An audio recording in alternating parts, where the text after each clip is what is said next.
Welcome to the One Fall WrestleCast. One fall! Look at that, boys. Been a week off and you still got it.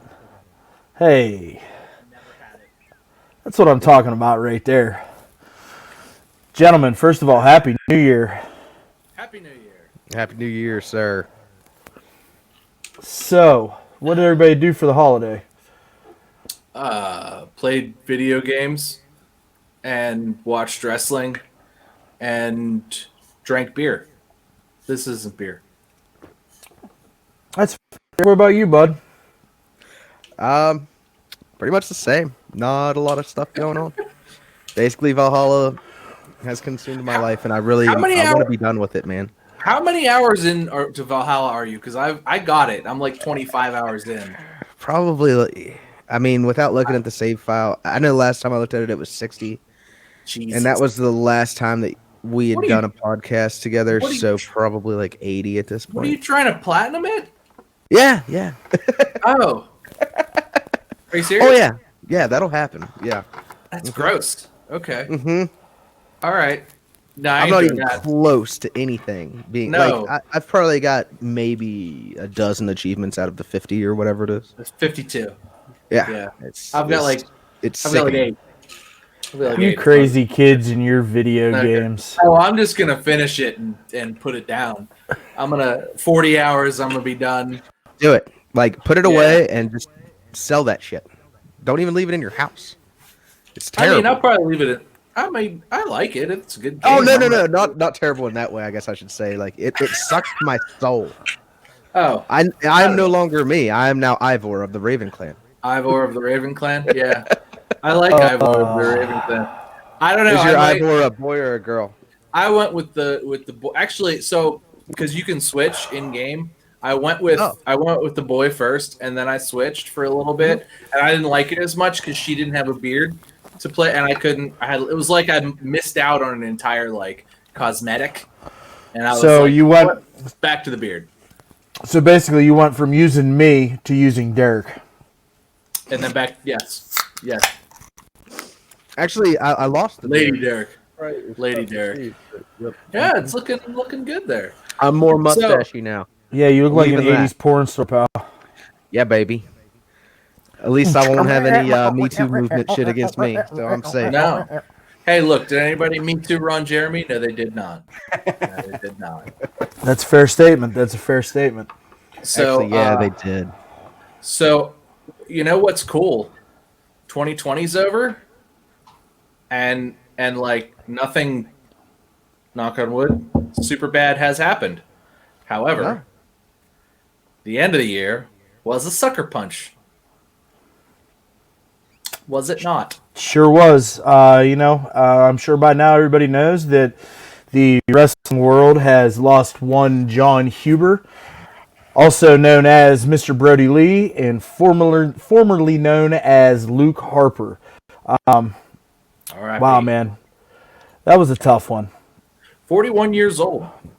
2 kids, man, a beautiful, beautiful family. Yep. It's just that one's heartbreaking, and I'm sure that if you guys have been anything like me recently, I've really been digging into Mr. Brodie Lee's life a little bit and all the things that have kind of come out and over the last week and a half or so. That guy loved his family, and I feel like if there, and it's been said, and I didn't realize, I said it in a video that I did, for the WrestleCast channel, that if there was a Mount Rushmore of professional wrestling fathers, he'd be on it 4 times, just based on what I saw this week. And there have been actually a couple of guys that have said that, and I didn't see it until, just yesterday and today. That's wild, man. And everybody is saying the same exact thing. How much this guy loved his family. I listened to Chris Jericho this morning when I was on my way up to Pittsburgh to the tattoo shop, and he AEW talent, and they were just talking about Mr. Brodie Lee and what they meant, what he meant to them, and just the same thing over and over and over again. It's incredible, because everybody always says that the wrestling folk talent and the front office and stuff that it's hard to find genuine people in the business, and he for sure was one. Yeah, I know one of the quotes that JR put out there was he was told whenever you leave this business, you'll be lucky if you can count five friends from the business on your hand. So that tells you there the amount of good stuff being said about Brodie Lee is. I tell you what, he's a finger on every single guy's hand, that's for sure. Even FTR, they were putting him over on Jericho's podcast. Just Dax Harwood actually was his neighbor when they first got the developmental down at FCW, and he talked how they became such close friends, and that he'd never met somebody that was so devoted to his wife and kids in the wrestling business, let alone in life.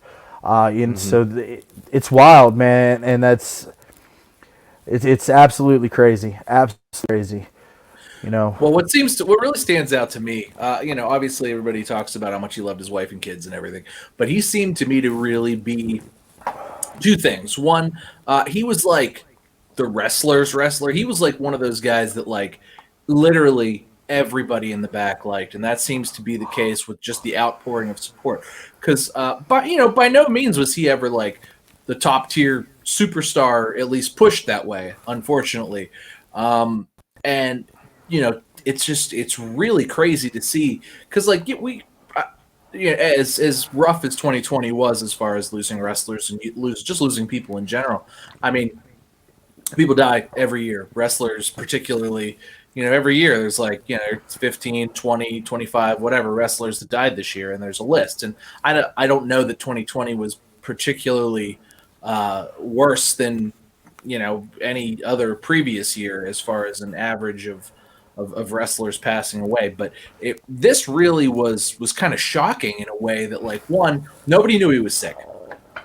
They kept that secret, and that was something that, like, especially for AEW, they kind of like blow the lid off of everything like the moment it happens. Like if you remember when Cody got hit with the chair and got cut open on TV, they were like, well, we gimmicked the chair, but it didn't work. And it was like immediate. So like, they can't keep their mouths shut about stuff, but this, like, apparently nobody really knew. And whenever, it came out that, like, nope, he had passed, it was like, he passed? What? He was just, I had a dog collar match, like, months ago. And it's like, I was sitting at work whenever I saw it come across, and I immediately sent it to you guys. You want to talk about out of the blue. That was the most crazy thing. Like, I was just sitting there scrolling, waiting for the last person to come and pick up their to-go order, and I'm just sitting there scrolling Facebook, and there it was. Official AEW release. And I'm immediately texting you guys. It's like, did you see this? Yeah.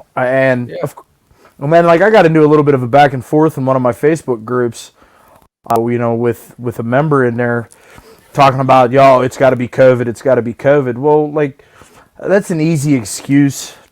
That's an easy thing out there. And then this person, like, screenshotted a thing from Wikipedia, and I was like, okay, well, that doesn't mean anything to me, because I could have went in there and got by a clan of gorillas for the world to see, because, I mean, let's be honest, Wikipedia is good to a point, but not something that's for a moment like that. And I held my my thoughts and stuff until the official word came out from his wife, and yeah. I just really don't understand why anybody would even care. I mean, it doesn't. What does it matter? Yeah. It could have been anything, many things. It's none of their none of their concern. So an unrelated, a non-COVID related lung issue. Apparently, his lungs just sort of stopped. Like, they stopped, and I don't know if they know why. I mean, I'm sure there's some sort of explanation for it medically.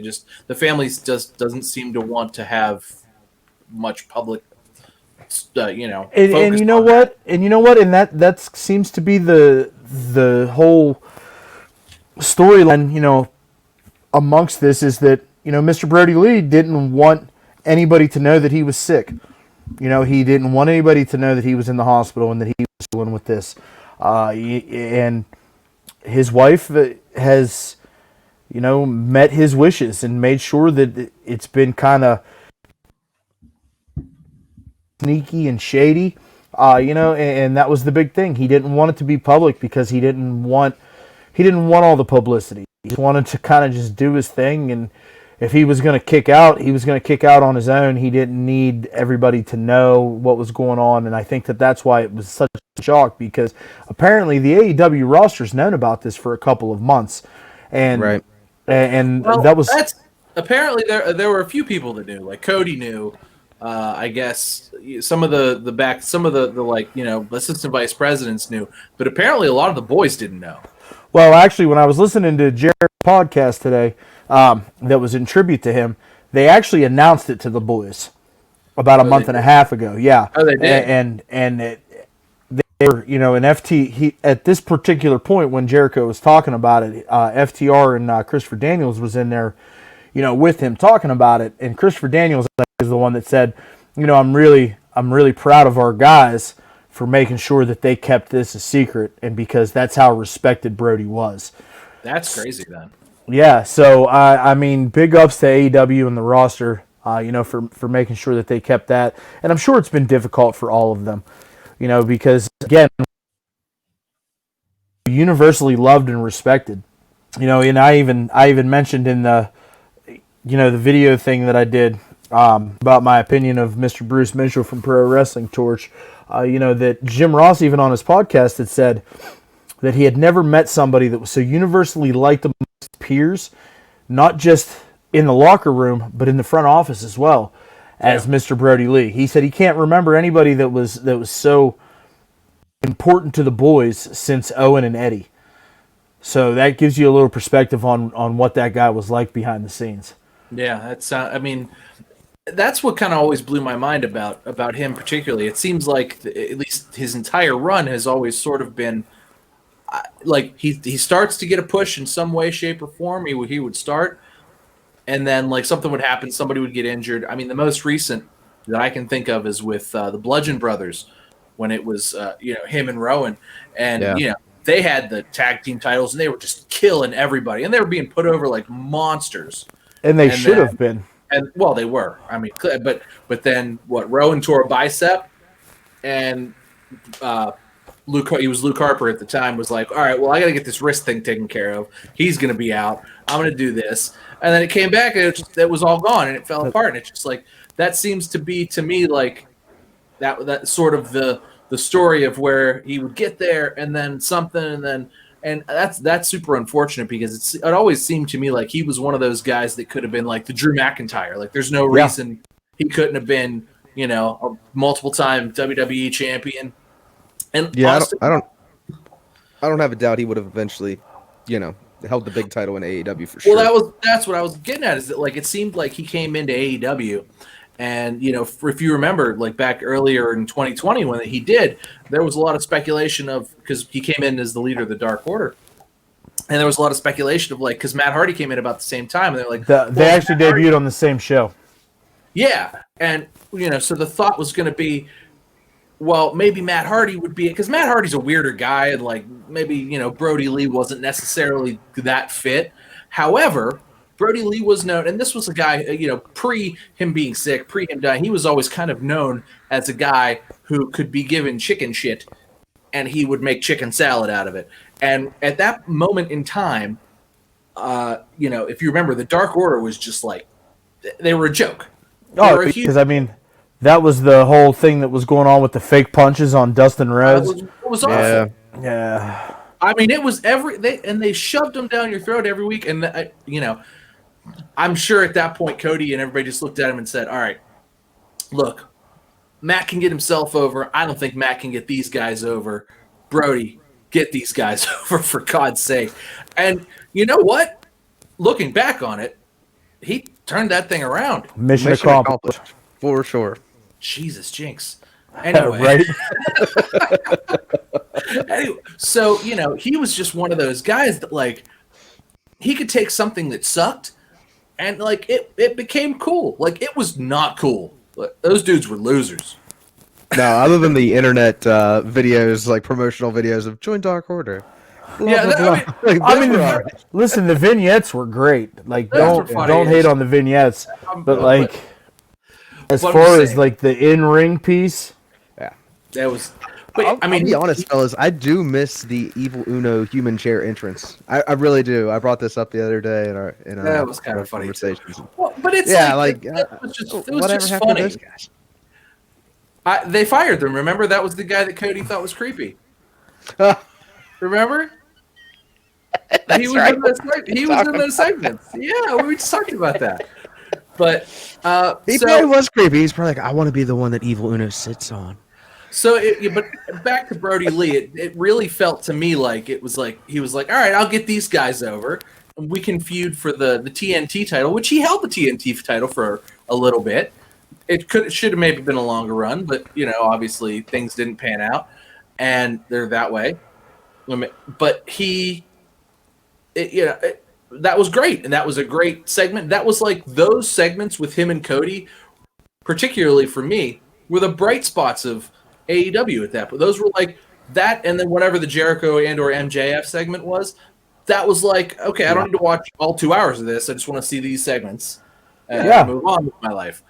And that's so that to me was like he really got that over, and he was just one of those guys that felt like to me like, okay, now finally he's in something meaningful. He's going to be able to move forward with this. And maybe we'll see a good title run out of him, see what he can do with it. Guy's clearly a veteran. He's been around forever, just doing veteran stuff. And, he was obviously the guy. Like, that was either between him and Matt Hardy. And if you say, Brodie Lee, or you say Matt Hardy, who do you think? Who's like, well, who's the guy we're going to be? But Brodie Lee did more than Matt Hardy. What's Matt Hardy done? yeah. Yeah, he just leads Private Party now, and I'm not a big fan of that action. That's garbage. It is garbage. Matt Hardy has been hot trash since he showed up. Yes. Brodie Lee came in and turned hot trash into much better than. I mean, if anything, Matt Hardy brought down Private Party. Listen, and you're absolutely right, Tom, because if you think about it, Private Party beat the Young Bucks in that tag team tournament. 8 seed versus a 1 seed. You know what I'm saying? So, like, Private Party was doing things on their own, and, like, I don't understand where that pairing came from, but, I digress. But I felt like, leading into it, that Matt Hardy was the choice to be the Exalted One. And I'll be the first one to say when Brodie Lee showed up and said, I'm the Exalted One, I was like, oh, what the hell is this? Luke Harper? Same really? thing. I did the same thing. But, I was wrong. 100% I was wrong. You sit there and you watch this stuff, and he comes out and he's in these nice tailored suits and he's out there and he's cutting these promos that just like, who's this guy? Right? Like, who? Yeah. What? But To read it on paper, it didn't make sense. Yeah. You watched it on TV and you were like, oh, no, this was the right call. So I call back to Jericho's podcast because I got a lot of great stuff. Our own podcast off of this Jericho podcast. Arn Anderson was on there, and he, obviously worked with Brodie Lee in WWE as well. And he said that he'd hit the curtain after a match, and he'd hit the curtain. And he'd say, "Dubs, how was that?" And Arn Anderson was like, "I was in awe of this guy every single time he was in the ring." He said the things that he did for a man his size and the way that he went out there and he made sure that guys, the baby faces got over, and then he came back and, and he would hit somebody with that big boot, and it was like, oh, okay, this is supposed to go down. And Arn Anderson even said that at one point he had pitched to Vince in creative at WWE. He's like, hey, picture it. You see this single light bulb in this old abandoned cabin. And you expect to see somebody at the bottom of this shot that's tied up being tortured. But instead you see Luke Harper sitting at a computer, typing away, trying to figure out and analyze his opponents and this and that and the other, which is essentially what happened whenever he went to AEW. He became a genius of sorts, and I guess Vince and creative were like, Arn, you're out of your mind. This guy's never going to be anything more than a trucker hillbilly that's going to be a part of this, the Wyatt family with Bray and these guys. So Arn saw Anderson saw a lot of promise in this guy back in 2012, and that Vince and the WWE creative team never saw. And we started to realize a little bit of that, in 2020 with AEW. There was no ceiling for him at AEW. I agree with Derek, what he had to say earlier, that, we were going to see a title run. And actually, before all that shit happened, before the three of us put the show together, and I had even told Derek at one point, I was like, hey man, AEW missed the bus, not by not. And then, here we are today. Yeah. I concur. Agreed. Should have concurred. Anyway, but that's kind of the thing, is where we are now versus what it could have been with just everything he's touched. It's like, he turned shit into, I don't know if it's gold, but it's certainly not shit anymore. Yeah, it's good enough for good numbers on Wednesdays. Right. I mean, it's.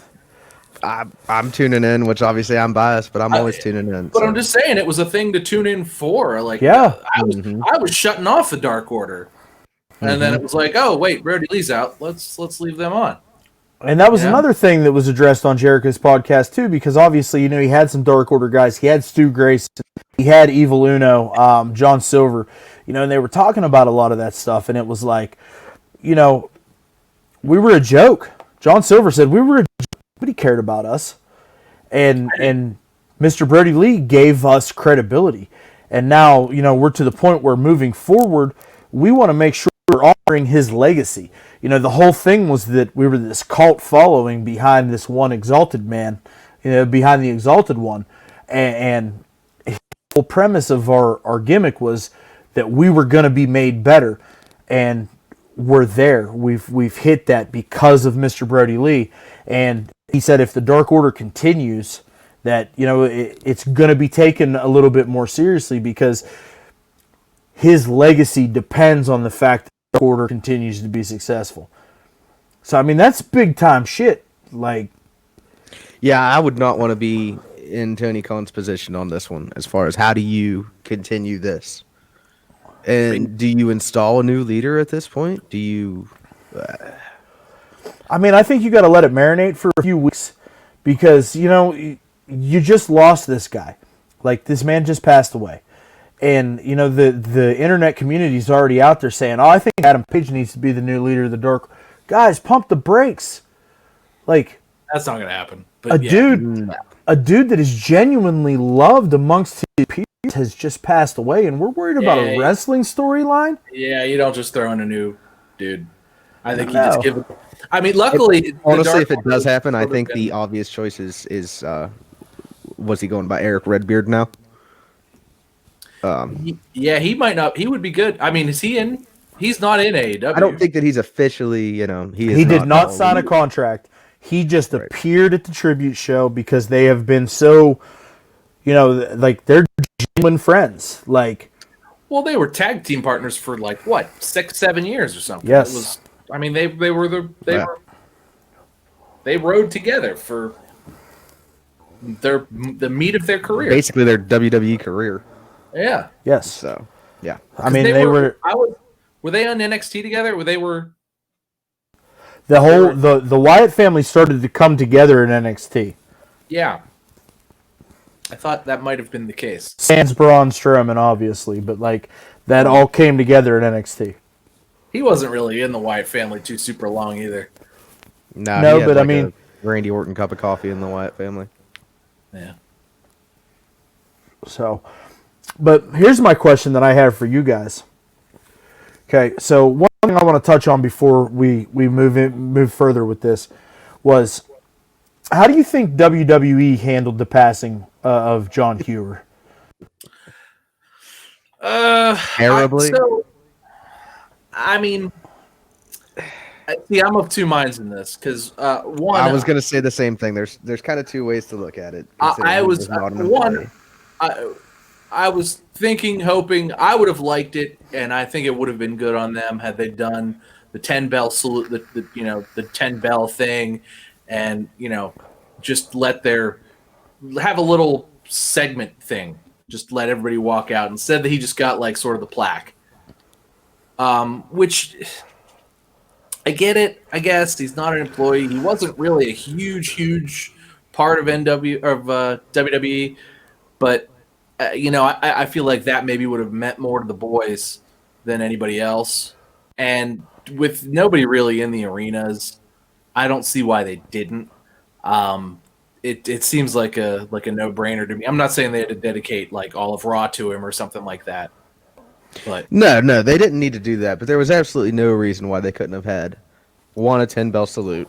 Yeah. Two, I mean, this man was your tag team champions or one half of your tag team champions for quite a run. You know, it's not like he was just some random jobber that nobody knew about. This is Luke Harper. 5 or 6 months. Yeah. Yeah. And they had multiple runs. This would have taken no time for you to have all the boys come out. That's another thing is in the locker room. I don't think that this. I mean, I don't really know how much Vince really cares, but I don't see that this would go over well as far as morale goes. I know I would not be happy if I was backstage. I'm like, oh, really? That's all he got? He got an in remembrance of 79 to 2020. Well, I think they've tried to remedy a little bit of that with some social media stuff, and they've put some stuff together and some things on YouTube with the best of, and they've reissued the formerly known as they bumped that back up into the YouTube playlist. So I think somebody caught them after the fact and said, "Hey, you should have done more." I think maybe somebody said, "Yeah, maybe we should have." And truth be told, that episode of Raw was any segment could have been cut 5-10 minutes, and it was 3 hours of a waste of time. Basically. I mean, there was like plenty of decent stuff there, but like they could have cut like half of that stuff, like tons of stuff that could have easily made time to do that. And I think it would have made it a better show because something would have not dragged on for an extra 5 or 10 minutes, and two, it would have been the right thing to do. So I don't know. I guess I'm coming around on that. They should have done more, but I understand why they didn't. At least they got a card. Had they just ignored it, I think I'd have been more fuming about it. But at this point, unfortunately, it's almost like it's WWE. This is what you kind of expect from Vince. Yeah, it's like, well, it's business, pal. Yeah. So for me, looking at it, and I'm obviously, guys, we're on the outside looking in. Mm-hmm. I felt like they did a pretty good job. You mean you don't talk to Vince twice a week? No, not at all. No, I'm a Paul Heyman guy. Oh, okay, that makes more sense. Yeah. Listen. So I thought they did a pretty good job because they could have not, mentioned it at all. And the fact that the graphic hit Raw, NXT, NXT UK, 205 Live, and SmackDown, plus. That's a good point. I know too. They gave talent free reign to wear the Brodie wristbands and I don't know if you guys caught SmackDown on Friday, but Big E was stripping Easter eggs for Brodie Lee left and right, talking about the '67 Maple Leafs, which was Brodie's favorite team, and then talked about the little Miz and the little Nolans running up to him about him being the Intercontinental Champion. It's Friday. You know what that means, right? And all that. So, I feel they did a really good job. But what I think that really happened here, okay, and this is just my opinion, and maybe it's wrong, and maybe I'm really reaching, and I very well may be. WWE has had such an exposure to having to deal with talent that has passed away over the years. Chris Benoit's, the Eddie Guerrero's, the Pat Pattersons got the treatment, right? Mm-hmm. AEW hasn't had the opportunity to honor the memory of somebody yet. So maybe this was one of those things where Vince and Triple H hey, we appreciated what this guy did for us. He gave us 8 years of his heart and soul. Throw a splash graphic up. Let's acknowledge it. Let's do it across all of our shows. But let's see what these guys do with it. Because realistically, it's up to them. Yeah. Because my man was wearing a different jersey. So, I honestly didn't expect anything more than a graphic going into Monday night. So, after Monday night, especially because of what had happened on Saturday or Sunday, right? It was the 26th. So yeah, Saturday. yeah, it was my birthday. It's Yeah. a great way to finish my birthday. It was pretty Right. sad, really. So, they had a couple of days to prepare for this, and apparently they took a bunch of, they let the talent talk to the camera and do all this stuff on Monday whenever everybody showed up for TV. And that stuff's, and then they're gonna dedicate an entire month on the network to Luke Harper. So WWE has done their due diligence in making sure that this is being remembered. But at the same point in time, a part of me says, hey, they're like, you know what, we're gonna take the pass here. We're gonna let competition have this because he's wearing their jersey now. And they deserve this opportunity because we always know that with the WWE pass away, you're going to get the big blown out video package. You're going to get the boys at the at the top of the entrance ramp. You're going to get the graphic. Let's see what. Give them an opportunity to kind of say, hey, this is our guy. We're going to love him. Let's see how this goes. And yeah, no, I see what you mean. I don't know, That's man. a good point. And like I said, maybe I'm reaching. No, that's a good point. I think you're maybe hitting the nail on the head because you're right. I mean, I think after the fact, I think there was more added. I think I sort of maybe expected more on Raw, and then after watching all of Raw, I was like, well, they totally had time. They totally could have. Yeah. But I get that they didn't. I understand why, and you're right. I mean, you played for the other team, and it's one of those things where it's like, well, do you steal their thunder because you're on Monday and they're on Wednesday? Or do you, let them do their thing and memorialize them in their way and then do it in your way through, all of the footage you own of him over the last, 8 years? Yeah. So for me, the graphic wasn't a deal to me, and I know that Kurt Hawkins or Brian Myers, the most professional. That's what I was going to bring up. Yeah, him. I mean, he was pissed. And for me, it was like, Huh? oh yeah, he was like, oh, we're grieving, we're hurting. WWE should have done more. This is ridiculous. But I mean, that's how he felt on Monday, though. How does he feel today? Exactly. How does he feel today? Especially considering that, you're about to scroll down the old WWE network and probably 3 or 4 clicks down is going to be an entire section dedicated to Luke Harper and the body of work. And plus, whatever, rights to the WWE owns that he may or may not have been involved in and things like that when he was big rig, so there's endless stuff that WWE still has the potential to do to honor this guy's memory. That's a good point. You know who didn't honor his memory, though? A couple of jagoffs on the internet. Yeah, you're damn straight. One of them felt my wrath. They did. We can skip over him because fuck that guy. But Disco Inferno. How we feel? But what exactly did he say? Somebody got his name back out there. Listen, I don't have exactly what he said, but I'll paraphrase from the article that I read. Please do. Disco said, Bruce Mitchell, they're hiding something. There needs to be some transparency here. Something's not right. And we, the people, are entitled to know what happened to Mr. Brodie Lee. So that's what he had to say in a nutshell on Conan's podcast. And his podcast too. He sits well, there. you know what? Fuck Conan, and you're not entitled to anything, dude. And here's the thing, dude. Disco does this shit all the time. He'll piggyback off of something that's controversial, and he's like, oh, and he plays it off like it's his own goddamn opinion, just so that he can fucking get a couple clicks on Conan's podcast because they're always together.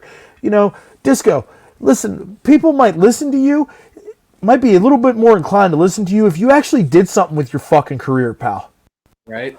Rather than just be a piece of trash and oh, wait, what can I say that'll make people mad? What can I generate heat with? I get it. Yeah, he was a professional wrestler, and he was decent at wrestling back in the day. I didn't like his gimmick, but whatever. It was decent. He put on decent matches. Yeah, it was dumb. I mean, it was WCW, though, so it kind of fit in with the rest of the stupid shit. And, he just now is just sort of this,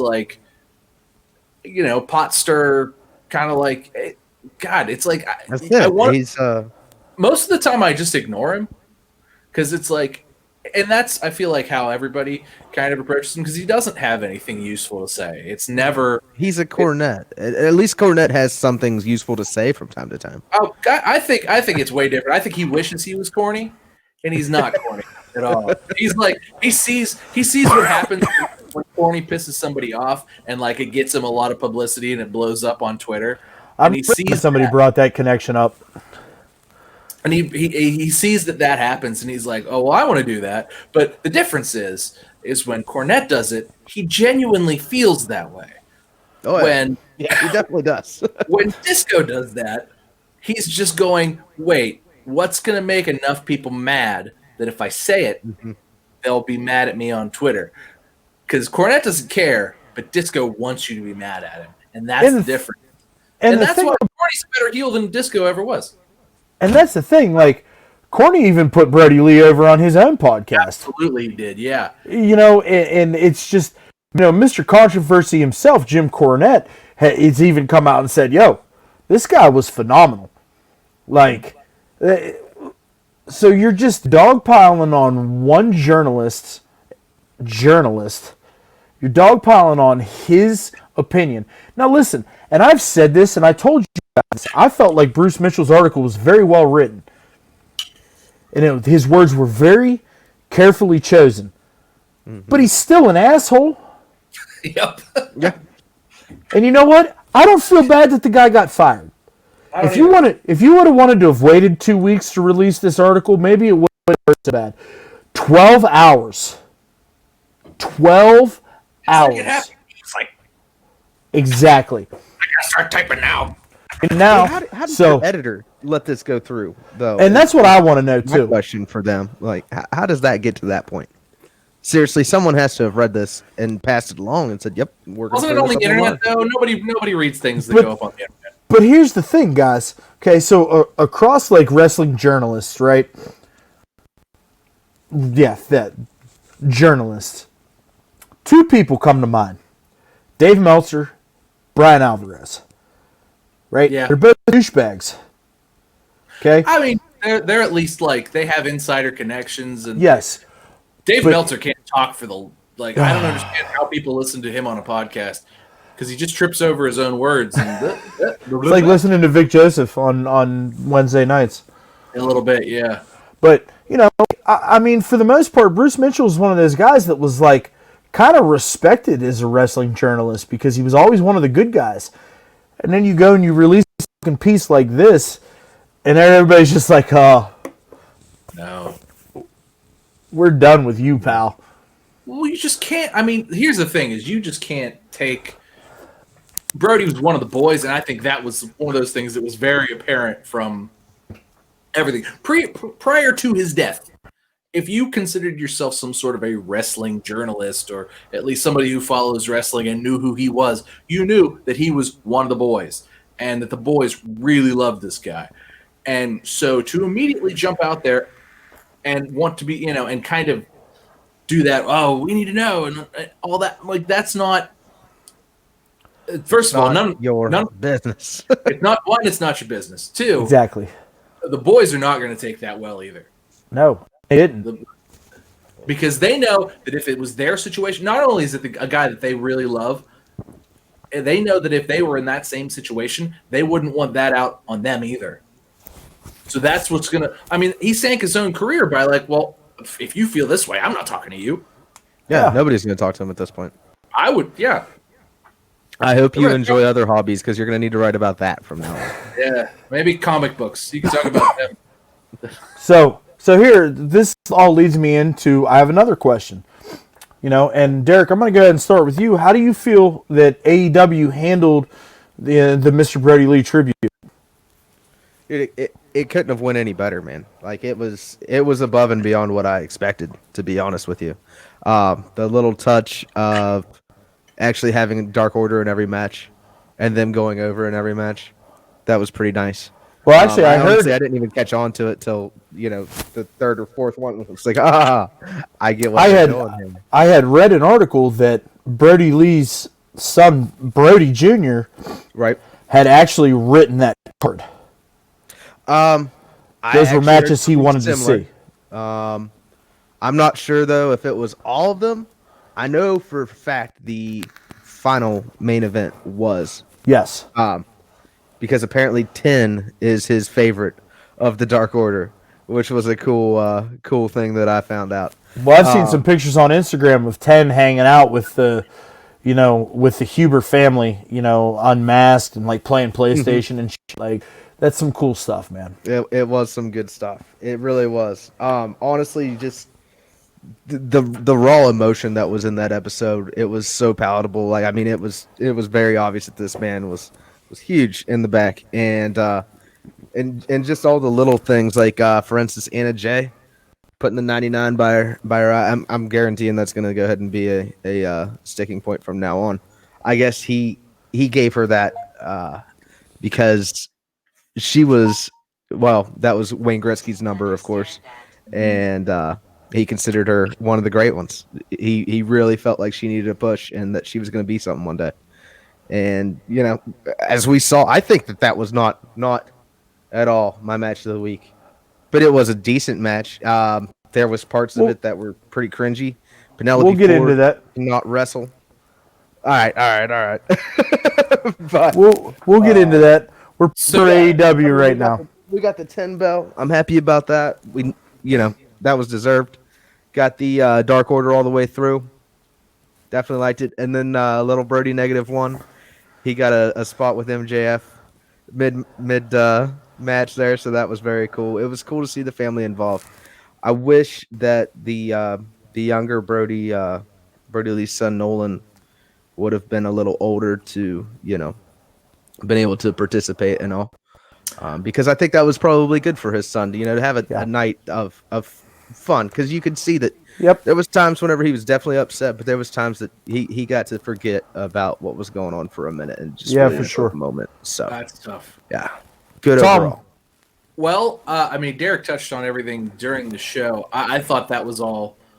I thought what they did was great. I think they went above and beyond. Had it even been less than that, I would have been like, well, that was great. But no, I thought it was great. I don't know that it was necessarily a wrestling show as much as it was just a fantastic tribute to a guy that obviously meant a ton to everybody. And I thought that was really special. One thing that I did see that I thought was particularly cool that was not on the show, but Britt Baker shared it, is that Adam Cole was there in the back. Whenever Brodie Jr. was there, like he pinned Adam Cole in the back too. And that was, like, to me, one of those things that was like, man, not only these AEW guys, but, like, Adam Cole's clearly, like, NXT, like, one of their top dudes. And he's there, with his girlfriend or fiance or whatever they are now. And no, he got involved too, because obviously, Brodie Jr. Brodie's because not Brodie Jr. He's Brodie. Because obviously Brodie's like, he's a wrestling fan, and like, oh man, there's a great wrestler who I'm a fan of, and he got to pin him. So that's, I mean, if it sucks, I can't imagine what he must be going through. I mean, my dad, I talked to him today, but I mean, it's one of those things where it's like, just to have that, maybe, obviously doesn't fix it, but it's one of the nicest things that could be done for him at that point, And you know what, Tom, and I'm glad that you said that, because, as somebody, I lost my father at a very young age, I was there when you found out. Yes. So to get to, hear people talk about how much they loved and respected my father, meant a lot to me as an 8-year-old boy. So, I mean, I think Brodie is 8 or 9, right? And Guesstimate that, yeah. I think he's 9. So, like, I mean, I know from my own personal experience that, getting to hear people that respected my father with such a great degree talk about what a great guy he was, really was a part of my own healing process at 8 years old. So, like, for Brodie to be in that situation where he's got these guys that he idolizes up to telling him how great his father was. That's got to be something special, And AEW, I really feel like they knocked this tribute out of the park. I love the way that they handled it as opposed to doing just a video package. They made the show about Brodie Lee. Mm-hmm. All the way down to the boots in the middle of the ring, and even retiring the TNT title. Oh yeah, that's something I didn't touch on. And to allow Brodie Jr. to just hang on to that and just keep that forever. Now they're going to redesign the belt. This company is still in its infancy. 1 year, 2 months old, and we're going to have our TNT title design. That belt's not even a year old yet. No, because if you think about it, it just got done, right? Because it was silver plated for a minute. June. Then... Well, only 3 people have held it. Right. At this point. What? Cody, Brodie, and Darby. Darby. Is that it? And then they had the nickel plated one that was like unfinished, and then they released, the brand new looking one, and now it's on, and that design's going to be scrapped, and so I really feel like AEW did big things as far as honoring the memory of this guy. So big up to AEW, because usually I'm the one that's sitting in this chair every single week shitting all over these guys. And I've got nothing but positive things to say. It was a good show too. I think it was. It wasn't something where I was ever like, okay, I'm done with this. It was just always something worth watching. I felt like, so kudos to them for that as well. Yeah. So overall, I feel like AEW did a really, really good job making sure that Mr. Brodie Lee's legacy was honored. And big ups to them. I'm really happy with the direction that they went with that. And I'll be interested to see how things go with that Dark Order storyline moving forward, for sure. So, we ready to talk about matches? Yeah, let's talk about some matches. There was wrestling this week. There was wrestling this week. There was some decent wrestling this week. Tom, go ahead. Tom, you look like you're ready to go here. He's chomping at the bit. Look at him. He's got that look about him. So I do, because I'm gonna just totally go off script and not do what I'm supposed to do, because that's how I roll. That's fair. So my match of the week wasn't actually a match. There was a match.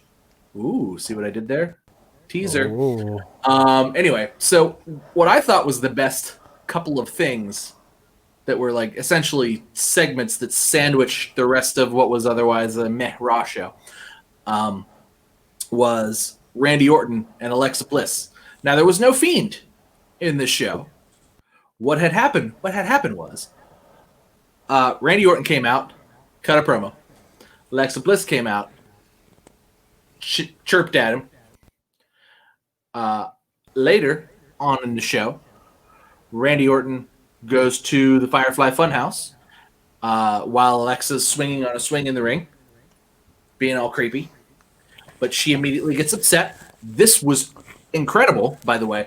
This was all Alexa for me. Randy's good all the time, but he's Randy. But this was all Alexa. This was not like the Alexa Bliss of like even 2019, 2018, whatever. This is like all new, and she's knocking it out of the park. And I'm like glued to the TV the whole time. Like, I got to see what's going to happen now. And she gets real upset because he's in the Firefly Funhouse. And Randy's like, oh, he's going to come back here. And then at the end of the segment, which was technically the main event of the show, they're in the ring. And she's like, I want you to light me on fire like you did to him. And I'm just like, what the fuck is going on here? And then like that segment progresses and progresses and progresses. And by the end, Alexa's pouring stuff on top of her, like pouring gasoline on herself, and like there's a ring around her, and it's like a line to Randy Orton, who's got a book of matches in his hand, and like he's like, I want to, but I know you want me to. And then as Raw goes off the air, it goes dark, and Randy lights a match. See, match of the week, and that's just how Raw goes off the air. And I was like, damn it, that's good stuff. That's really good stuff. I was really into, even though it's not even wrestling. it's like burning people alive. It's just good storytelling, pal. Exactly. I was going to say the same thing. It's just good storytelling right there. That for me, that counts as my match of the week. Everything else was fine. I thought, I didn't think there was anything really to write home about. Otherwise, Pete Dunne versus Roddy was good. That was definitely solid. But that's as far I don't think anything hit those notes like Brandy and Alexa did. What Alexa Bliss is doing is, in my opinion, better than anything The Fiend did or Bray Wyatt did on his own, and doing it even by herself, which she was pretty much a pretty main character throughout this entire episode. She was the highlight for me, and that's why that's the best thing that happened this week. That's fair. That's fair. I mean, it was definitely an enjoyable little segment, and I really enjoyed what they're doing. And I got to feel like we're on the road to another gimmick match between these two, but oh yeah, it's coming. We shall see what the future holds. I'm guessing it's going to be one of those. I don't remember what exactly they're calling the cinematic type matches. Yeah, which I don't hate. I enjoy myself. They're good. If it goes more like the Boneyard match and less like the John Cena one, I'm down with that. The John Cena one was terrible. Right? That's what I'm saying. See, I enjoyed it. You would. I got to piss you guys off at least once. I think I was too sober to watch it. Yeah, I got to piss you guys off at least once. Tom, is that all you got, though? That's all. I got nothing else. All right, Derek, what you got, bud? So before we move on to AEW matches, I'm going to throw out there because I feel like this week it should just be segregated. It should be two separate sections because you're not going to see your greatest matches in the world whenever it's nothing but 3-on-3 tag matches for the Brodie episode. But I feel like they should get some love, and that needs to be spoke about a little bit more, considering this is the main focus of our episode. But for WWE Top Match of the Week, I'm going to go Leon Ruff, Johnny Gargano, guys. Leon Ruff went from, the Wheel of Death. Where's it at? Right here. Wheel of Death. We're making a joke out of him winning the spin there, and it just upsets Gargano when you're obviously expecting it to be a huge squash match, and just came out this past Wednesday, and they put on a hell of a match. There was big spots. There was some high flying spots.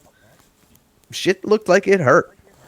And Johnny, wins the title again, and all is well. And surprisingly, Damian Priest didn't have anything to say about that. He seems to be moving on to something else, which is random. I didn't expect that at all. Also, at the end of that, though, the one thing I will say negative about that, Dexter Lumis comes out and he just stands there, and he's going to be the host of the newest pay-per-view coming up, or whatever they're going to call it. I don't know. That's a New Year's Evil. New Year's Evil. Yeah, I don't. I think it's just going to be a special Wednesday episode, not so much a pay-per-view. It is, and that's just NXT and AEW trading special attractions. Yeah. I'm not really a big fan at all of where that's going. I like Dexter Lumis a lot, but how's this man going to host something? You seriously just draw me fucking pictures the whole time? That's exactly what's going to happen, pal. It's stupid. I don't. Yeah, it's going to be. See, that's why I can't get into like this whole Leon Ruff and the whole everything that's going on with this title.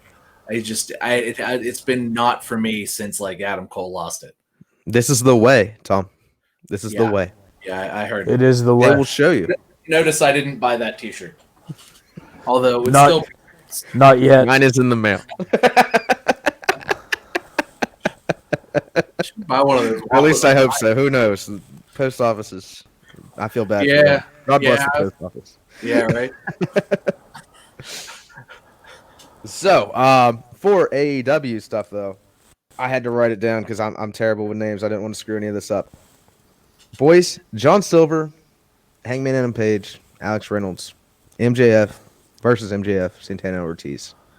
Sidebar real quick. MJF is getting destroyed down the shithole by joining. Why am I drawing a blank here? The You know Inner who I'm Circle. talking about. The Inner Yes. Circle. Yeah. Why? Please I don't go know. away. I hate this. Like, I well, love we gotta put all MJF the- before. MJF we was gotta so put all strong the- on his own. Yeah. We got to put all the best heels together. Yeah, Right? it's So craziness. they can It's step stupid. on each other. Yeah. But anyways, that match, that was awesome. John Silver, amazing. And honestly, I'm kind of a shitty person about him before, because it's like, oh look, he's got big arms. That's what he does. Good for him. But that man put on a show the other night. That was good stuff.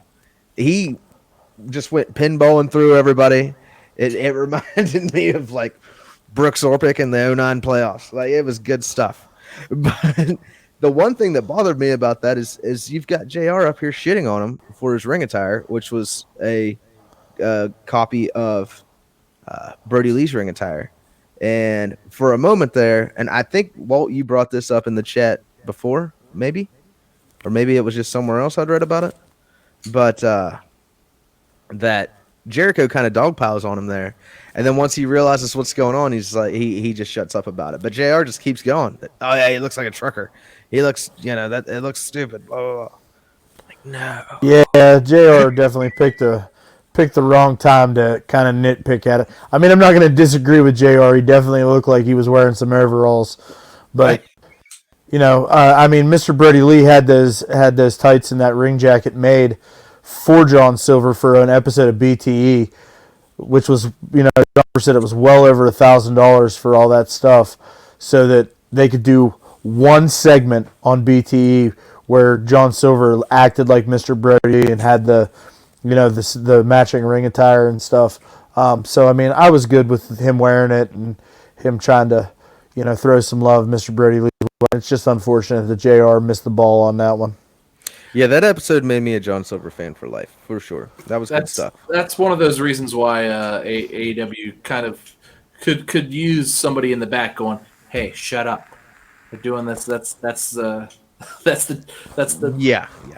that's the ring attire from being the elite." Oh shoot, sorry. Yeah, that's from the shit you don't watch, JR.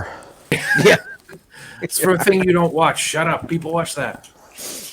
So also I have down here though, and then I'm done. I'll pass the ball along. The Colt Cabana Young Bucks against Private Party Matt Hardy. Dude, Colt Cabana can go way more than I'd ever realized. I mean, the finish on that, He's the not finish doing goofy was stuff. Yeah, tough. can be good if he's not doing goofy stuff. Yeah, and even there was a little bit of goofy in there, Wow. but I mean, He can't help overall, himself. yeah, No, he really I was can't. very impressed. He really Like, can't. Honestly, if you everybody, if you only got one match, I'm gonna recommend that match. It's the opening match. It's easy to find. Check it I've out. already seen it. It's he can't help himself. It's okay. So I'll let it slide this time. for me, match of the week: Young Bucks, Colt Cabana, Jeff Hardy, Private Party. And here's why: Matt Hardy, Private Party, Hardy Party, Hardy Party, Hardy Brits. not the hard. Well, God, what did he say? What did he call it? It was like the super hard bros or something like that. No, the positively hard bro. The positively hard bros. Sorry, Riddle cracks me up. He really does. Yeah, he's growing on me. But anyways, so that opening match on Dynamite was my match of the week, because you got to look at the situation that those 6 guys were put in. They were the first wrestling that we saw on Wednesday night after that 10-bell salute. They had to go out there with emotions running high, and they had to put on a show to captivate the audience and keep the audience there. While what was going on the other channel, I don't remember what the opening match was on the other channel.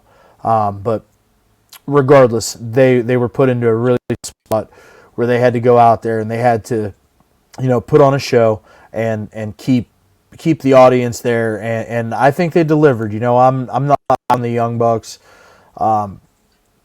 I've made that no secret.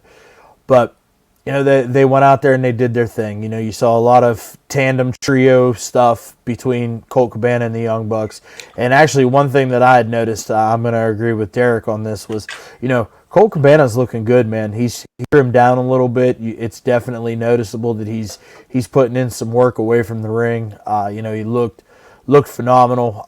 He hit some big time spots. It wasn't the world's greatest wrestling match, but the amount of pressure that those 6 guys must have been under and felt in that moment, I feel like overall they delivered. So big ups to them in being put into that situation, and that's why that's my match of the week.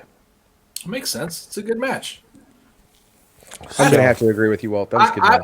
I will tell you that is by far the best Colt Cabana match I've ever seen, and I'll leave it at that. Well, that's fair. That's a fair assessment.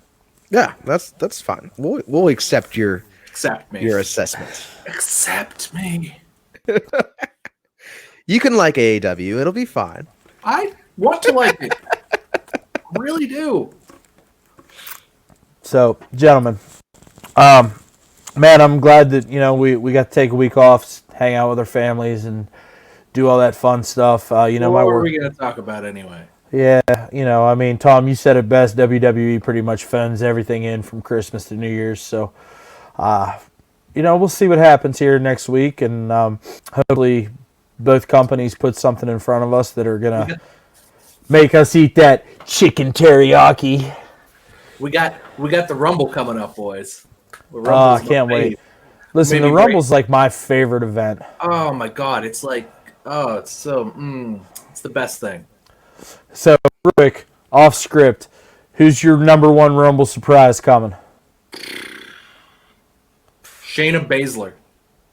That's not a surprise. What? In the men's Rumble? Oh, she's not going to be in the men's Rumble. Okay, I don't know. Big Show? Ric Flair? That's a possibility. That's a possibility. I wouldn't put anything past anybody. They got to chuck Ric Flair over the top rope? I want to see Ric Flair come out and win it. Yeah, me too. Maybe The Rock? Nah, I'm going to go with Ric Flair. Ric Flair. No, Road Dogg. Road Dogg is my... that could happen. You put me on the spot. Road Dogg. What about you, bud?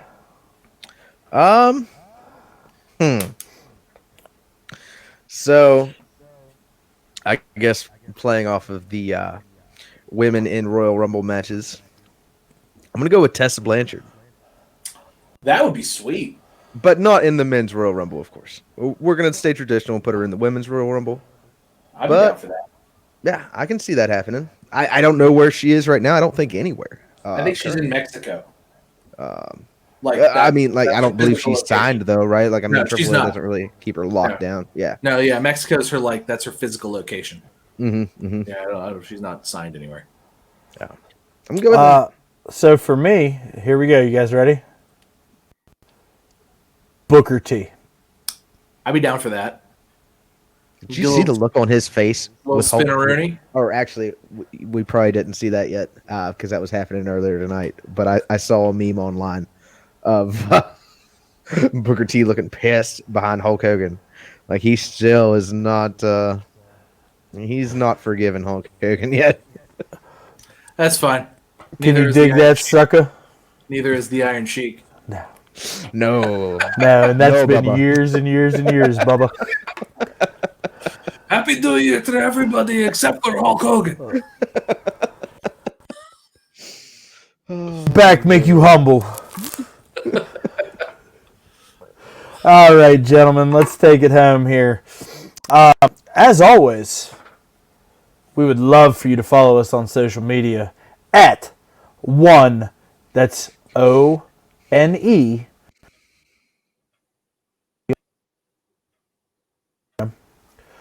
Check us out on YouTube, One Fall WrestleCast. If you're watching on video, you already know that we exist. But for those audio folks, come check us out. Because there's some special content there as well that we're going to keep trying to follow the old pipeline. We're prettier on YouTube. No, I am not pretty at all on YouTube.